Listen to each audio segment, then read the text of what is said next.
तो आज हम डिस्कस करेंगे प्रोटोजोन डिजीज के बारे में। तो सबसे पहली डिजीज है मलेरिया। अब ये जो मलेरिया है इसका पैथोजन कौन है? पैथोजन है प्लाज्मोडियम। तो ध्यान में रखना है प्लाज्मोडियम क्या है? एक प्रोटोजोन है। हम हमेशा बात करते हैं कि मलेरिया मच्छर की वजह से होता है, मॉस्किटो की वजह से होता है, लेकिन एक्चुअल में होता क्या है कि वो जो मॉस्किटो है वो ओनली हमारे पास वेक्टर की तरह काम करता है, पैथोजन मलेरिया नहीं है। पैथोजन कौन है? पैथोजन का नाम है प्लाज्मोडियम। तो प्लाज्मोडियम की बहुत सारी स्पीशीज होती हैं जो मलेरिया कॉज करती है, जैसे Plasmodium vivax, Plasmodium malaria and Plasmodium falciparum. और इसमें से जो सबसे ज्यादा डेंजर होती है वो होती है प्लाज्मोडियम फेल्सीपेरम। और ये प्लाज्मोडियम किसको बिलोंग करता है? प्रोटोजोन को बिलोंग करता है, प्रोटोजोआ को। एंड प्रोटोजोआ किसको बिलोंग करता है? किंगडम प्रोटिस्टा को। तो प्लीज आपको इसके बारे में पता होना चाहिए। अब एक बार इसका लाइफ साइकिल यहाँ पे देखते हैं, बहुत ही इजी है, आपको अच्छी तरीके से समझ में आ जाएगा। और इसके बाद मेरी आप लोगों से रिक्वेस्ट है कि प्लीज इसको अपनी कॉपी में नोट करना, ताकि आपको भी ये लर्न भी हो जाए। इस साल आपका नीट में यहाँ से भी एक क्वेश्चन आया था आपकी मलेरिया की लाइफ साइकिल से। ठीक है, अब देखिए सबसे पहले बात करते हैं, पहला केस ये वाला मानते हैं, ये फर्स्ट वाला केस एग्जाम्पल लेते हैं। पहली एक चीज तो ये तो आपको पता चल गया है कि मलेरिया किसकी वजह से होता है। पैथोजन का नाम क्या है? पैथोजन का नाम है प्लाज्मोडियम, जो एक प्रोटोजोन है। लेकिन इसको एक ह्यूमन बॉडी में ट्रांसफर करने के लिए हम क्या करते हैं? किसी वेक्टर का हेल्प करते हैं, वेक्टर का यूज करते हैं। वेक्टर क्या होता है? कोई ना कोई एक एजेंट को कहते हैं जो क्या कर रहे हैं यहाँ पे? ट्रांसफर करने का काम कर रहा है। तो वो एजेंट कौन है? एजेंट कह लो या आप वेक्टर कह लो। वेक्टर यहाँ पे होती है मॉस्किटो। अब कौन सी मॉस्किटो? मेल मॉस्किटो की फीमेल मॉस्किटो? तो हमारे पास होती है फीमेल मॉस्किटो, और इस फीमेल मॉस्किटो का नाम होता है एनोफिलस। अब ऐसा बिल्कुल भी नहीं है कि जो मेल मॉस्किटो होता है वो ह्यूमन बीइंग को बाइट नहीं करता है, बाइट तो वो भी करता है, लेकिन जो डिजीज ट्रांसफर करने का काम होता है वो ओनली फीमेल का होता है। फीमेल की वजह से मलेरिया होता है, मेल की वजह से नहीं होता। क्यों? क्योंकि इनकी बॉडी के ऊपर डिपेंड करता है कि इनकी जो हमारे पास ये फीमेल एनोफिलस मॉस्किटो है, मतलब प्लाज्मोडियम को जो जो चीजें एनवायरमेंट चाहिए वो सारा इसको फीमेल की बॉडी में मिलता है, मेल की बॉडी में नहीं मिलता। तो अब सबसे पहले मैं आपको एक चीज बता दूं यहाँ पे कि प्लाज्मोडियम की सबसे इन्फेक्टिव स्टेज कौन सी है जो डिजीज कॉज करती है? तो इन्फेक्टिव स्टेज का नाम है स्पोरोजोइट। अभी आपको नाम सुनने में थोड़े से अजीब लगेंगे, लेकिन धीरे धीरे आपको याद हो जाएंगे अभी पूरे। अभी मैंने क्या कहा आपको? प्लाज्मोडियम एक पैरासाइट है, एक पैथोजन है जो मलेरिया डिजीज कॉज करता है। अब इस प्लाज्मोडियम की जो इन्फेक्टिव स्टेज है, इन्फेक्टिव फॉर्म है, उसे हम स्पोरोजोइट कहते हैं, जो डिजीज कॉज करते हैं। एजेंट कौन है? एजेंट हमारे पास है मॉस्किटो। कौन सी मॉस्किटो? Female anopheles mosquito. अब पहला केस यहाँ पे ये वाला है कि देखिए आपको यहाँ पे नजर आ रहा है ये कौन है? ये मॉस्किटो है। और मान लेते हैं कि इस मॉस्किटो के अंदर क्या है? हमारे पास प्लाज्मोडियम प्रेजेंट है, स्पोरोजोइट प्रेजेंट है। अब इस स्पोरोजोइट होता कहाँ पे है? ये जो मॉस्किटो इसकी स्लाइवरी ग्लैंड में होता है, इसके माउथ में कह लो अभी आप। तो यहाँ पे देखिए जैसे ही यहाँ पे क्या हो रहा है, सबसे पहला केस क्या है कि ऐसा फीमेल एनोफिलस मॉस्किटो जिसके स्लाइवरी ग्लैंड में क्या प्रेजेंट है? स्पोरोजोइट प्रेजेंट है। तो जैसे ही वो एक ह्यूमन बीइंग को बाइट करेगा, तो बाइट करने के साथ वो क्या करेगा? यहाँ पे ब्लड को सक करने का काम करेगा। तो जैसे ही ब्लड सक करेगा, वैसे क्या होगा? यहाँ पे ब्लड तो वो ले जाएगा, लेकिन साथ ही साथ में अपने स्लाइवरी ग्लैंड से यहाँ पे क्या रिलीज कर देगा? स्पोरोजोइट इंजेक्ट कर देगा बाइट के साथ। अगर आप यहाँ पे ध्यान से देख पा रहे हो ना यहाँ पे, तो आपको नजर आ रहा है, थोड़ा सा भी दिखाया गया है हमारे पास। ये देखिए यहाँ पे, ये नजर आ रहे हैं, ये जस्ट ओनली ये वाले फॉर्म। तो ये यहाँ पे क्या दिखा रहा है हमें कि जब भी मॉस्किटो किसी भी ह्यूमन बीइंग को बाइट करेगी, बट कौन सी मॉस्किटो? जो खुद ही इन्फेक्टेड है। तो इंजेक्शन जब इंजेक्ट करेगी वहां पे क्या होगा? बाइट करने के साथ साथ ही वो यहाँ पे स्पोरोजोइट क्या कर देगी? इंजेक्ट कर देगी। कहाँ पे? ह्यूमन बीइंग के अंदर। और साथ ही साथ में ब्लड को सक कर लेगी। अब देखिए हमारे पास स्पोरोजोइट कहाँ पे एंटर हो गए हैं? एंटर हो जाते हैं ब्लड के अंदर। अब ये जो पैरासाइट है जिसका नाम है स्पोरोजोइट, ब्लड से पहुंचते पहुंचते कहाँ पहुंच जाता है? हमारे लीवर में चला जाता है। और जैसे ही लीवर में पहुंचता है, लीवर में जाके क्या करता है, रिप्रोडक्शन करता है। लेकिन रिप्रोडक्शन कैसे करता है, एसेक्सुअल रिप्रोडक्शन करता है, एसेक्सुअली, जो आप यहाँ पे देख पा रहे हो। देखिए हमारे पास देखिए ओनली यहाँ पे सिंगल स्पोरोजोइड था, मतलब थोड़े बहुत ही थे, लेकिन यहाँ पे इन्होंने क्या काम किया, एसेक्सुअल रिप्रोडक्शन किया और यहाँ पे अपना नंबर बहुत ज्यादा बढ़ा दिया। यहाँ पे देखिए पैरासाइट रिप्रोड्यूस करता है एसेक्सुअली, कहाँ पे कर रहा है, लिवर सेल के अंदर। और देखिए जब यहाँ पे ये आपका रिप्रोडक्शन करता जा रहा है, करता जा रहा है, जब इसका नंबर बहुत ज्यादा हो जाता है तो ये सेल क्या होता है, हमारे पास बर्स्ट हो जाता है। और जैसे ही बर्स्ट होता है उसके बाद ये सारे के सारे हमारे पास ये जो स्पोरोजोइड से कहाँ रिलीज हो जाते हैं, ब्लड के अंदर रिलीज हो जाते हैं। लेकिन अब हुआ क्या एक्चुअल में यहाँ पे, कि जब हमारे पास ये लीवर में था, लीवर में इसने अपना नंबर बढ़ाया, उसके बाद यहाँ पे सेल हमारा बस्ट हो गया। अब जैसे जब ये बस्ट होता है तो कम से कम इस जब बाइट किया था और ये वाली स्टेज में आने के लिए कम से कम इसको 7 या 10 दिन लग जाते हैं, 7 से लेके 10 दिन तक। ऐसे नहीं होता कि जिस दिन यहाँ में इंजेक्ट किया उसी दिन ये सारा प्रोसेस हो गया, टाइम टेकिंग होता है। अब जो हमारे पास यहाँ पे जो आपका सेल बस्ट हुआ है ना, ये सेल बस्ट होने के साथ वो एक यहाँ पे टॉक्सिन रिलीज करता है और उस टॉक्सिन का नाम है हीमोजोइन। जब हीमोजोइन रिलीज होता है बस्ट होने के बाद, तो उसके बाद ही पर्सन के अंदर क्या होते हैं, सिम्टम्स आना शुरू होते हैं। उसको ठंड लगती है या फिर बॉडी वीकनेस फील होता है। अब तक जब तक ये हीमोजोइन रिलीज नहीं हुआ था तब तक यहाँ पे बॉडी में कोई भी सिम्टम्स नहीं आते हैं। इसीलिए कहते हैं कि जब किसी को मलेरिया हो भी जाता है तो कम से कम 7 दिन तक या फिर मतलब 10 दिन तक पता ही नहीं चलता। किसी किसी का बॉडी के ऊपर भी डिपेंड करता है, किसी किसी को 14 दिन बाद भी होता है ये वाला पीरियड।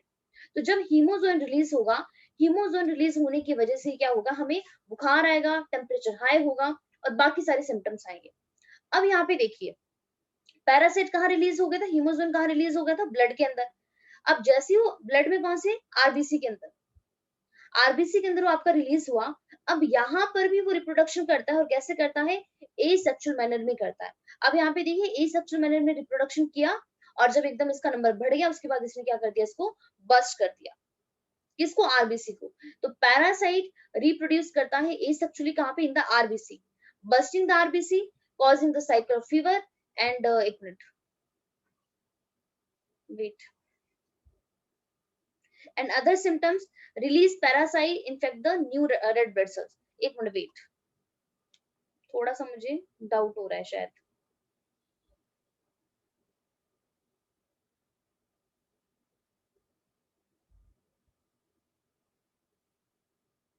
सॉरी, जो मैंने भी आपको बताया उसमें थोड़ा सा मिस्टेक है। जो अभी मैंने आपको कहा कि यहाँ पे हमारे पास जो हीमोजोन रिलीज होता है, सॉरी, हीमोजोन आपका जब ये आरबीसी रप्चर होता है ना, यहाँ से हीमोजोन रिलीज होता है, सॉरी, लीवर से नहीं रिलीज होता है। लीवर में जस्ट ओनली ये क्या कर रहा है, ओनली अपना नंबर बढ़ा रहा है।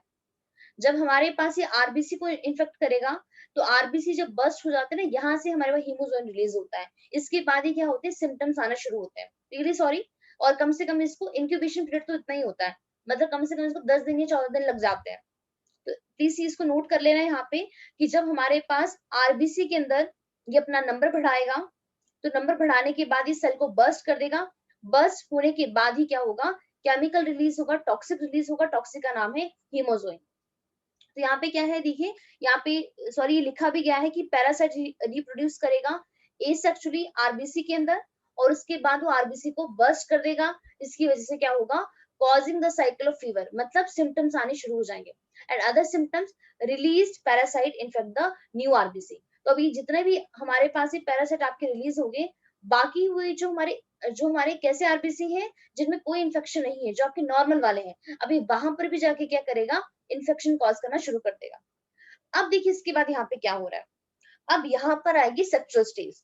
सेक्सुअल स्टेज में हमें क्या चाहिए होते हैं, गैमेट्स चाहिए होते हैं, मेल गैमेट और हमारे पास फीमेल गैमेट। तो अब ये आरबीसी के अंदर ही क्या करते हैं, गैमेटोसाइट का फॉर्मेशन करते हैं, आरबीसी में ही मेल और फीमेल गैमेट बनाते हैं। तो हमारे पास ये जो ह्यूमन होस्ट है, ह्यूमन बॉडी में इतना ही इवेंट चलता है कि मेल और फीमेल गैमेट का क्या हो गया है, इनका फॉर्मेशन हो गया है। लेकिन अगेन वही बात है कि हमारे पास यहाँ पे जो कंडीशन इनकी फर्टिलाइजेशन के लिए चाहिए, मेल और फीमेल गैमेट के फ्यूजन के लिए चाहिए, वो ह्यूमन की बॉडी में अवेलेबल नहीं होती है। ह्यूमन की बॉडी में ओनली आरबीसी सॉरी जो यहाँ पे मेल और फीमेल गैमेट है इनका ही फॉर्मेशन होता है, लेकिन यहाँ पे फर्टिलाइजेशन नहीं होता है। फर्टिलाइजेशन के लिए इनको किसकी बॉडी चाहिए होती है? इनको चाहिए होती है मॉस्किटो की बॉडी। इसीलिए हम कहते हैं कि जो हमारे पास जो आपका ये प्लाज्मोडियम जो पैरासाइट है, इसको अपना लाइफ साइकिल कंप्लीट करने के लिए टू होस्ट चाहिए होते हैं। एक उसको ह्यूमन बीइंग भी चाहिए और सेकंड उसको मॉस्किटो भी चाहिए। मान लेते हैं मॉस्किटो मिल गया एंड उसको ह्यूमन नहीं मिला, तो तब भी यहाँ पे इनका लाइफ साइकिल कंप्लीट नहीं होने वाला है। ह्यूमन मिल गया, मॉस्किटो नहीं मिला, तब भी लाइफ साइकिल यहाँ पे कंप्लीट नहीं होगा। अब अगर आप ध्यान से देखो यहाँ पे, देखिए ये हमारे पास क्या है? आरबीसी है, और आरबीसी के अंदर देखिए कौन है? मेल और फीमेल गैमेट का फॉर्मेशन हो गया है। अब मैं आपको बता दूं कि एनसीईआरटी में आपका काफी छोटा दिया गया है, लेकिन अगर आप उसको डिटेल में करोगे बहुत ही बड़ा लाइफ साइकिल है। यहाँ पे बहुत सारी स्टेजेस आती है हमारे पास, मेरोजोइट्स बनते हैं, स्पोरोजोइट्स, उनकी भी अलग अलग फॉर्म्स आती है, लेकिन आपको उतना डिटेल में नहीं जाना है। अगर आप करना चाहते हो तो आप कर सकते हो, लेकिन जरूरत नहीं है आपको करने की। तब यहाँ पे देखिए क्या हुआ, गैमेटोसाइट का फॉर्मेशन हो गया है आरबीसी के अंदर, और अब ये जो ह्यूमन बीइंग था ये टोटली आपका इन्फेक्टेड हो गया है। अब मान लेते हैं कि हमारे पास आती है फीमेल एनोफिलस मॉस्किटो, सेम भी हो सकती है जिसने बाइट किया था, और हमारे पास डिफरेंट भी हो सकती है। अब देखिए जैसे ही इस फीमेल एनोफिलस मॉस्किटो ने इस इन्फेक्टेड पर्सन को बाइट किया, तो यहाँ पे क्या होगा? जब बाइट करती है फीमेल तो क्या चीज सक करेगी? ब्लड सक करेगी। तो देखिए यहाँ पे जैसे इसने को ब्लड सक किया, ब्लड में क्या प्रेजेंट था? आरबीसी। और आरबीसी में कौन प्रेजेंट थे? मेल और फीमेल गैमेट।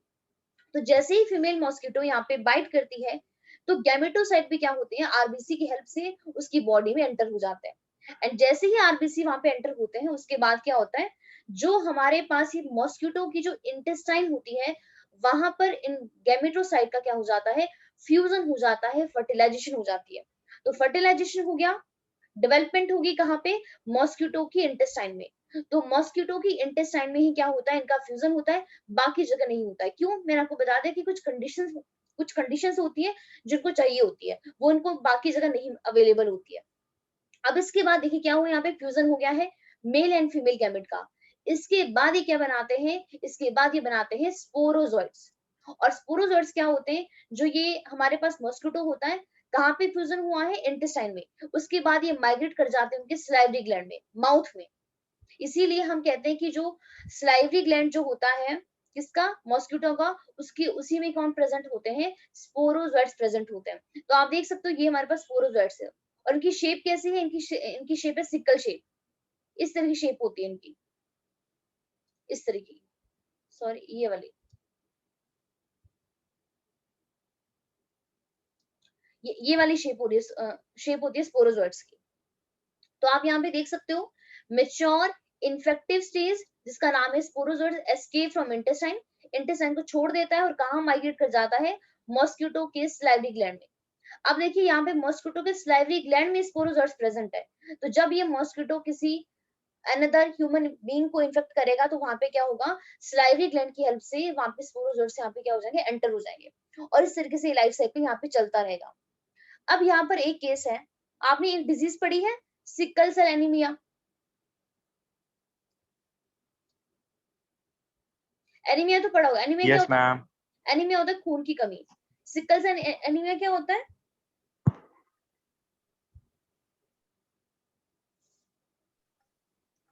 मैम टू जो आरबीसीज होते हैं वो हाँ जी बोलिए बोलिए, आरबीसी क्या होते हैं वो?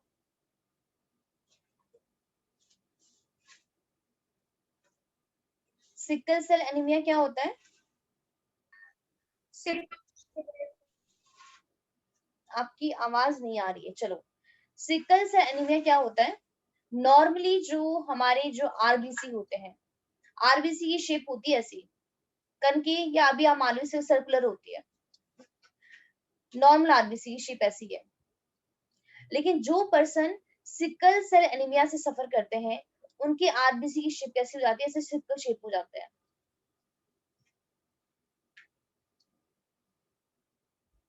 जिसकी वजह से उनको क्या होती है? खून की कमी होती है, हम बोलते हैं एनीमिया। रीजन क्या होता है? Double concave to sickle shape. बिल्कुल ठीक कह रहे हो आप असीमता, कि हमारे पास नॉर्मली ये बायकनकेव शेप का होता है आरबीसी, और बायकनकेव से जो पर्सन सिकल सेल एनीमिया से सफर करते हैं, आरबीसी की शेप कैसे हो जाती है, सिकल शेप हो जाती है। रीजन क्या है, एक म्यूटेशन केस होता है, और ये म्यूटेशन केस हम आपका जेनेटिक्स में पढ़ेंगे कि हमारे पास पॉइंट म्यूटेशन होता है, जो आरबीसी के अंदर क्या होता है, हीमोग्लोबिन होता है। हीमोग्लोबिन किससे बनता है, प्रोटीन से। तो हमारे पास जो प्रोटीन होती है ना, हीमोग्लोबिन भी कैसा होता है। अच्छा, हीमोग्लोबिन प्रोटीन का कौन सा स्ट्रक्चर होता है, प्राइमरी, सेकेंडरी, टर्शियरी, क्वाटरनरी, कौन सा?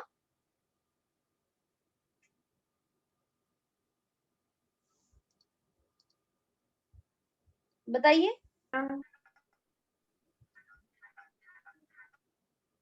चलो इसको मैं आपको थोड़ा सा ना बता ही देती हूँ, क्योंकि आपने वहां पर भी करना ही है। देखिए, हमारे पास क्या होता है, जो हीमोग्लोबिन है, आप सबको पता है हीमोग्लोबिन ही आरबीसी के अंदर प्रेजेंट होता है। आरबीसी के अंदर हीमोग्लोबिन होता है। अब आप प्रोटीन के स्ट्रक्चर करते हो, प्राइमरी स्ट्रक्चर करते हो, सेकेंडरी करते हो, टर्शरी करते हो, क्वाटरनरी करते हो, किए हैं आप सबने +1 में। Primary structure of protein, secondary structure, tertiary, quaternary. तो हमारे पास ये जो हीमोग्लोबिन होता है, हीमोग्लोबिन जो है वो क्या होता है, क्वाटरनरी स्ट्रक्चर होता है प्रोटीन का, क्वाटरनरी स्ट्रक्चर ऑफ प्रोटीन।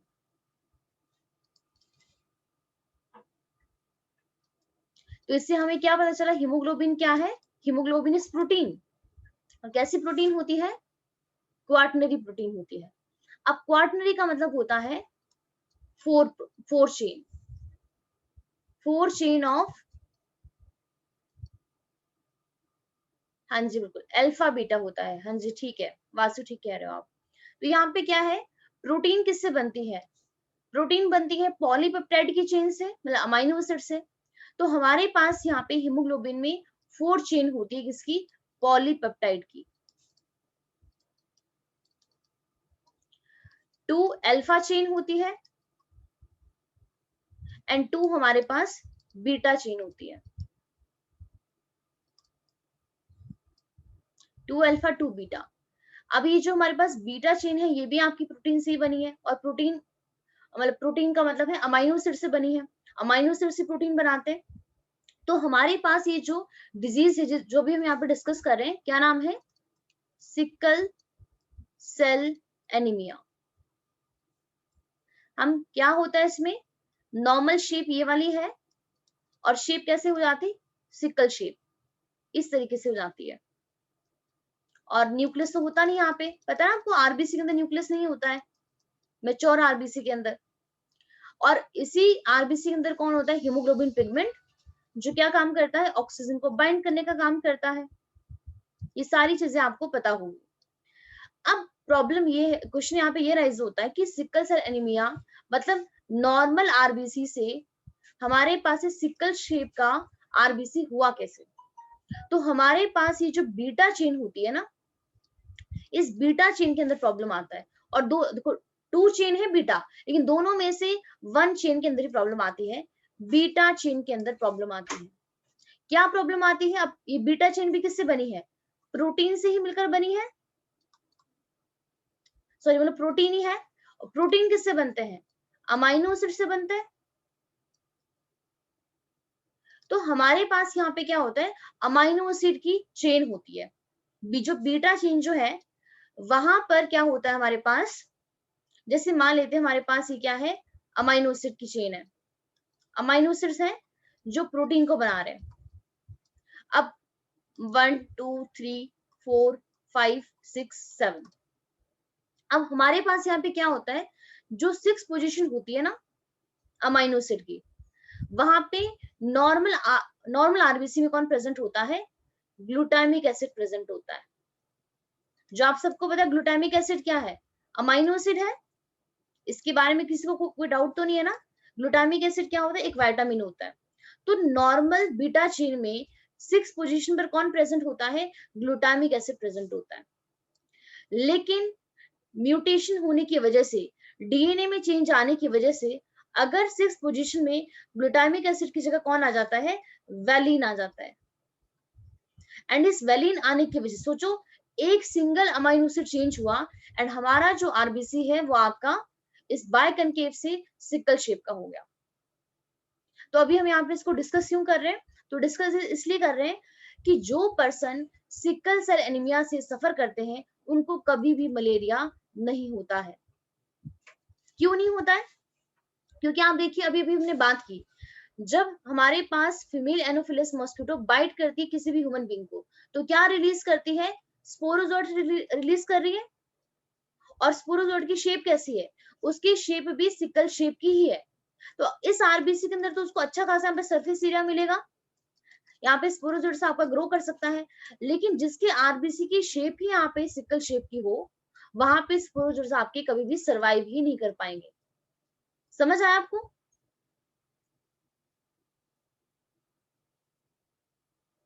तो ये चीज बतानी थी आपको बस, कि हमारे पास जो पर्सन सिकल सेल एनीमिया से सफर करते हैं उनको मलेरिया नहीं होता है। रीजन यही वाला है। तो अब बात करते हैं दोबारा अपनी लाइफ साइकिल की। तो लाइफ साइकिल हमारा कंप्लीट हो गया है, एक बार इसको रिवाइज कर लेते हैं। ठीक है, तो हमने यहाँ पे क्या कहा कि सबसे पहले फीमेल एनोफिलस मॉस्किटो आई और वो खुद ही इन्फेक्टेड थी। तो यहाँ पे एक्चुअली पता क्या होता है, जो फीमेल एनोफिलस मॉस्किटो इसको बाइट कर रही है ना, खुद भी बाद में इसकी डेथ हो जाती है इन्फेक्शन की वजह से। क्योंकि अगर आप ध्यान से देखो, ये बेचारी खुद भी इन्फेक्टेड है। नो डाउट कि ये यहाँ पे ट्रांसफर करने का काम करी, लेकिन ये खुद ही सफर कर रही है मलेरिया से। तो हम कहते हैं ना कि मॉस्किटो की वजह से फैलता है। मॉस्किटो क्या क्या काम कर रहे हैं? मॉस्किटो वेक्टर की तरह काम कर रहे हैं, लेकिन यहाँ पे डिजीज को मतलब ट्रांसमिट करने वाला तो कोई और ही है। तो यहाँ पे क्या है देखिए, when the mosquito bite another human, मतलब ये तो चलो यहाँ पे साइकिल दिखाया है कि मान लेते हैं कि जब भी कोई मॉस्किटो बाइट करेगा ह्यूमन को, तो स्पोरोजोइड्स क्या हो जाएंगे? इंजेक्ट हो जाएंगे बाइट के साथ। उसके बाद पैरासाइट कहाँ पे जाएगा? मतलब स्पोरोजोइड्स कहाँ पे जाएंगे? लीवर के अंदर जाएंगे। किसके थ्रू? ब्लड के थ्रू। लीवर में जाके वो क्या करेंगे? एसेक्सुअल रिप्रोडक्शन करेंगे और उसके बाद सेल को बर्स्ट कर देंगे और ये सारे सेल कहाँ पे रिलीज हो जाएंगे? ब्लड के अंदर। तो ब्लड में आरबीसी में जाकर ये अभी पैरासाइट क्या करेगा? एसेक्सुअल मैनर में दोबारा रिप्रोड्यूस करेगा। उसके बाद एक टॉक्सिन प्रोड्यूस करेगा, टॉक्सिन का नाम है हीमोजोइन, जिसकी वजह से क्या होंगे? हमें सिम्टम्स आना शुरू होंगे। बाद में आरबीसी में क्या होगा? गैमेटोसाइट का फॉर्मेशन होगा, मतलब मेल और फीमेल गैमेट का फॉर्मेशन होगा। मेल फीमेल गैमेट फॉर्मेशन के बाद यहाँ पे मान लेते कि कोई हमारे पास सेम फीमेल एनोफिलस मॉस्किटो आ रही है और उस इन्फेक्टेड पर्सन को बाइट कर रही है। तो बाइट करने के साथ ही जैसे वो आरबीसी को मतलब ब्लड को सक करेगी, तो वहां पे उसको और वहां पे क्या चीज आ जाएगी? मेल और फीमेल गैमेटोसाइट। तो मेल एंड फीमेल गैमेटोसाइट का इंटेस्टाइन में जाके फ्यूजन हो जाएगा, फर्टिलाइजेशन हो जाएगा। बाद में वहां पे क्या बनेगा? स्पोरोजोइड्स, जो इस मॉस्किटो के कहाँ पे रहते हैं? स्लाइवरी ग्लैंड में। तो यहाँ पे इस तरीके से लाइफ साइकिल चलता रहता है। तो हम कह सकते हैं कि यहाँ पे हमारे पास जो प्लाज्मोडियम पैरासाइट है, मॉस्किटो और हमारे पास ह्यूमन होस्ट, इन दोनों के बिना उसका लाइफ साइकिल कंप्लीट नहीं हो सकता है। दोनों में से अगर कोई एक भी नहीं है तो भी यहाँ पे लाइफ साइकिल कंप्लीट नहीं होगा। अब एक बार इसकी थ्योरी देख लेते हैं जल्दी से। ठीक है, तो यहाँ पे देखिए क्या है, थ्योरी भी सारी चीजें वही है। Plasmodium enter the human body. Plasmodium human body में एंटर कर रहा है और कैसे करता है? स्पोरोजोइड की फॉर्म में। और स्पोरोजोइड से क्या है? इन्फेक्शियस फॉर्म है। ये काफी इंपॉर्टेंट क्वेश्चन है। तो स्पोरोजोइड्स कौन सी फॉर्म है? इन्फेक्शियस फॉर्म है। और ये एंटर कैसे होगा? Through the bite of infected female anopheles mosquito. तो साफ साफ यहाँ पे लिखा है कि जो फीमेल एनोफिलस मॉस्किटो इन्फेक्टेड है उसकी वजह से ही मलेरिया होगा। मान लेते हैं कि फीमेल एनोफिलस मॉस्किटो आपकी नॉर्मल है, वो आपकी इन्फेक्टेड नहीं है, तो वहां पे यहाँ पे वहां पर मलेरिया नहीं होगा। The parasite initially multiply. तो पैरासाइट क्या होगा? शुरू में पहले आपका लीवर सेल के अंदर क्या होगा? मल्टीप्लाई होगा और बाद में अटैक करेगा आरबीसी को, और आरबीसी को बाद में रप्चर कर देगा। जैसे आरबीसी रप्चर होंगे वहां से क्या रिलीज होगा? एक टॉक्सिक सब्सटेंस जिसका नाम है हीमोजोइन। तो हीमोजोइन भी आपका इंपॉर्टेंट है, जो रिस्पॉन्सिबल होगा for the chill, high fever and recurring every 3 to 4 days। तो इसके बाद देखिए यहाँ पे क्या हो रहा है कि हमारे पास जितने भी सिम्टम्स आने शुरू होते हैं वो सारे किसकी वजह से होते हैं? ड्यू टू द हीमोजोइन, जो कहाँ से रिलीज होता है? आरबीसी से रिलीज होता है। When a female anopheles mosquito bytes an infected person. अब मान लेते हैं हमारे पास नॉर्मल वाली ही, मान लो आप नॉर्मल है इन्फेक्टेड दोनों, कोई भी हमारे पास जब फीमेल एनोफिलस मॉस्किटो एक इन्फेक्टेड पर्सन को बाइट करेगी तो वो पैरासाइट कहाँ पे एंटर हो जाएंगे, मॉस्किटो की बॉडी में एंटर हो जाएंगे और वहां पे फर्दर डेवलपमेंट करेंगे और उसके बाद पैरासाइट मल्टीप्लाई करेंगे उसके अंदर और क्या फॉर्म करेंगे, स्पोरोजोइट्स फॉर्म करेंगे जो कहाँ पे स्टोर हो जाएंगे, उनके स्लाइवरी ग्लैंड में। तो ये क्वेश्चन भी इंपॉर्टेंट है कि स्पोरोजोइट्स कहाँ पे स्टोर होते हैं, स्लाइवरी ग्लैंड में। तो आप इसको डबल ऐसे याद कर सकते हो, स्पोरोजोइट्स ऐसे और ऐसे ही salivary gland. When these mosquito bite a human, sporozoites are introduced into his or her body, thereby initiating the event. So the malaria parasite, malarial parasite कौन है, Plasmodium, required the two host, उसको to host चाहिए human and mosquito अपना life cycle complete करने के लिए। अगर दोनों में से कोई एक भी मिसिंग है तो मलेरिया पैरासाइट का मतलब प्लाज्मोडियम का लाइफ साइकिल कंप्लीट नहीं होगा। The female Anopheles mosquito is a vector और transmitting agent too। तो यहाँ पे ये Anopheles mosquito किसकी तरह काम कर रही है, वेक्टर की तरह काम कर रही है, एजेंट की तरह काम कर रही है। ठीक है, समझ आ गया आपको। तो बीमारी फैलाने वाला एक्चुअल में कौन है, प्लाज्मोडियम है। एनोफिलिस ओनली वेक्टर की तरह काम कर रही है। क्लियर हो गया लाइफ साइकिल प्लाज्मोडियम का, कोई डाउट है यहाँ पे? Yes ma'am. वासु आपको?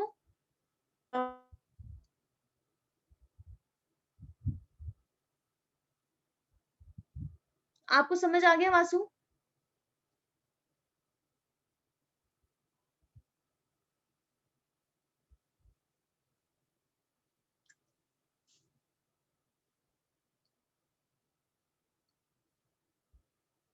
उसके बाद नेक्स्ट डिजीज हमारे पास है अमीबोसिस। ये तो हमने कल भी कर ली थी बट ये भी हमारे पास प्रोटोजोआ की वजह से ही होती है।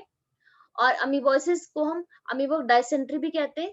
पैथोजन का नाम है एंटमीबा हिस्टोलिटिका। तो ध्यान रखना एंटमीबा हिस्टोलिटिका भी क्या है, ये भी हमारे पास एक प्रोटोजोआ ही है। और ट्रांसमिशन कैसे होता है, हाउस फ्लाई के थ्रू। कल भी हमने बात की थी कि अगर हमारे फेसेस से कौन आ रही है, हाउस फ्लाई आ रही है और हमारे फूड के ऊपर या फिर वाटर पे अगर वो एंटर हो जाती है तो ये यहाँ पे क्या होता है, इस तरीके से एंटमीबा हिस्टोलिटिका आपका स्प्रेड होता है। सिम्टम्स क्या क्या होते हैं, कॉन्स्टिपेशन, एब्डोमिनल पेन, क्रैम्प्स हो गया, स्टूल्स में क्या आएगा, एक्सेस म्यूकस और साथ में आपके ब्लड के क्लॉट्स का फॉर्मेशन भी होगा। तो ये टू डिजीज हैं जो हमारे पास प्रोटोजोआ की वजह से होती है। पहली है मलेरिया और सेकंड है अमीबोसिस, जो कौन कॉज करता है, एंट अमीबा हिस्टोलिटिका कॉज करता है। और यहाँ पे कैरियर कौन है, यहाँ पे कैरियर है हाउस फ्लाई, जो घर पे मक्खियां होती है नॉर्मली गर्मियों के टाइम पे। तो आप देख सकते हो ये हमारी इंटेस्टाइन को इन्फेक्ट करते हैं। ठीक है, तो हमारा जो डिजीज वाला पोर्शन आपका कंप्लीट हो गया है। तो प्लीज अभी जितना भी टाइम बचा है, क्योंकि अभी आपका सेशन एंड होने वाला है, उसके बाद हम आपका इम्यूनिटी वाला सेशन स्टार्ट करेंगे। तो प्लीज तब तक आप इसको नोट कर लो कि कौन कौन सी स्टेजेस आ रही है। लाइफ साइकिल एक बार देख लो।